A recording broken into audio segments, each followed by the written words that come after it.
Halo semuanya, di video kali ini aku mau ngebahas sebuah buku yang sangat-sangat spesial karena ini adalah buku yang aku tulis sendiri dan baru diterbitkan di bulan Juli lalu. Judulnya Cerita Karissa.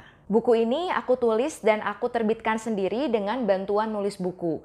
Nah, di video ini aku mau ngebahas sedikit tentang buku ini dan juga tentang self-publishing. Tanpa berlama-lama lagi, let's go! Cerita Karissa adalah cerita tentang seorang dokter wanita bernama Karissa di usia pertengahan 20-an yang punya dua rencana besar di hidupnya. Yang pertama, dia ingin melanjutkan sekolah lagi, dia ingin menjadi seorang dokter spesialis jantung. Yang kedua, dia mau nikah sama tunangannya, yaitu Theo, seorang dokter umum juga yang kebetulan lagi menempuh pendidikan spesialis bedah ortopedi. Karissa pikir semua rencananya itu akan berjalan dengan lancar dan hidupnya akan berjalan persis sesuai dengan yang udah dia rencanakan matang-matang. Sayangnya, sesuatu terjadi dan memporak-porandakan rencana-rencananya Karissa. Kira-kira apa yang bakal Karissa lakukan ketika hidupnya itu harus berubah 180 derajat? Nah, makanya kalian harus baca buku ini supaya tahu kelanjutannya. Sebetulnya aku udah punya ide pengen bikin cerita kayak gini sejak dulu banget, kayaknya sejak tahun 2012. Tapi aku baru bener-bener nulis cerita Karissa ini karena lomba yang diadakan oleh platform Storyal di tahun 2019. Waktu itu Storyal mengadakan kompetisi menulis novel dengan panjang minimal 25.000 kata.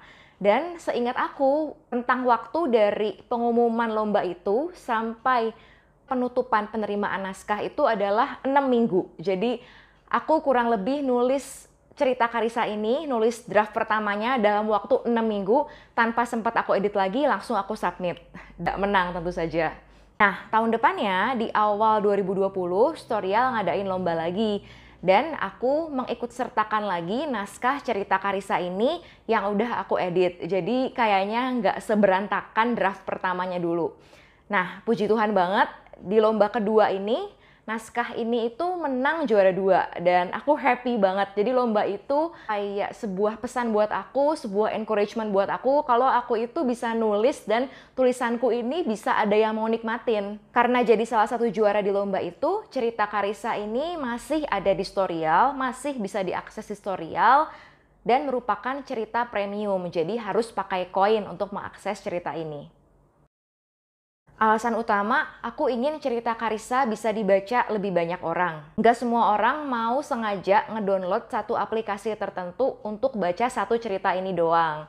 Ditambah lagi, karena pakai koin, mungkin nggak semua orang tertarik untuk beli novel bab per bab pakai koin. Ada orang yang lebih suka beli novel dalam bentuk satu, bentuk utuh, bentuk fisik kayak gini. Dan tentu saja menerbitkan cerita Karissa dalam bentuk fisik, bisa dilihat, bisa dipegang, bisa ada wujudnya gini tuh, bikin aku lebih merasa kalau karyaku ini bener-bener nyata. Aku juga terinspirasi oleh Ci Airin dan Sherry, sesama co-founder di Mati Book Club yang menerbitkan karya mereka sendiri dalam bentuk fisik kayak gini.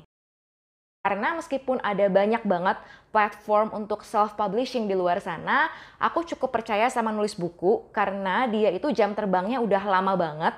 Dan nulis buku juga pernah membantu menerbitkan sebuah novel yang ditulis oleh salah satu penulis favorit aku, yaitu Ika Natasha.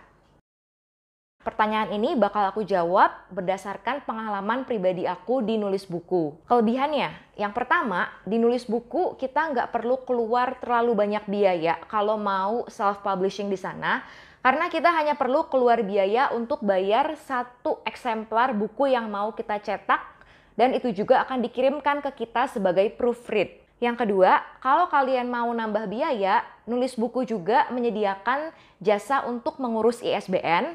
Kebetulan aku pakai jasa itu untuk ngurus ISBN-nya cerita Karissa. Dan nulis buku juga punya jasa untuk desain cover. Nggak sedikit membaca yang nanya ke aku di mana aku bikin desain covernya karena cantik dan estetik banget. Yang ketiga, di nulis buku ini, buku-bukunya itu bisa dipesan melalui sistem pre-order. Jadi penulis nggak perlu nyetok buku banyak-banyak. Dan pemesanan satu eksemplar aja itu udah cukup. Jadi nggak ada minimum order harus beli 10 atau 20. Kekurangannya juga ada sih. Yang pertama, sistem pre-order di nulis buku ini menurut aku lumayan lama, yaitu 14 hari kerja, jadi nggak termasuk hari Sabtu dan Minggu. Dan dari pihak nulis buku itu biasanya nggak ngasih resi. Jadi aku ini suka deg-degan kapan kira-kira buku yang aku pesan itu nyampe. Untungnya meskipun aku udah beberapa kali pesan cerita Carissa ke nulis buku, baru ada satu pengiriman yang bermasalah yang terlambat nyampe. Di kasus itu juga admin nulis buku bisa merespon dengan cukup baik. Kedua, karena ini namanya juga self-publish, aku yang nerbitin sendiri.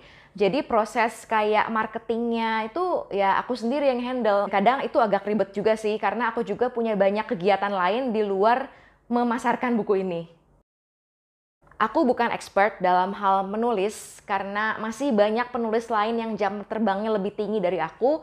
Tapi aku mau berbagi 2 tips menulis yang bisa bikin aku menulis dengan cukup konsisten sampai akhirnya cerita ini selesai. Yang pertama, write first, edit later. It's okay if you think your first draft is trash. Yang penting tulis aja dulu. Kalau perlu, tulis cerita kamu, ketik cerita kamu sambil tutup mata. Atau sambil arahkan pandangan kamu ke tempat lain selain ke layar laptop. Supaya inner critic atau inner editor kita nggak bereaksi dan menghambat proses menulis kita. Kedua, buat outline sebagai peta supaya tulisan kita nggak nyasar kemana-mana. Memang sih nggak semua penulis selalu bikin outline, but outline works for me and for lots of authors out there. Nggak usah bikin outline yang terlalu detail, seenggaknya coba dulu bikin outline yang berisi gambaran kasar cerita. If it doesn't work for you, then you can ditch it later.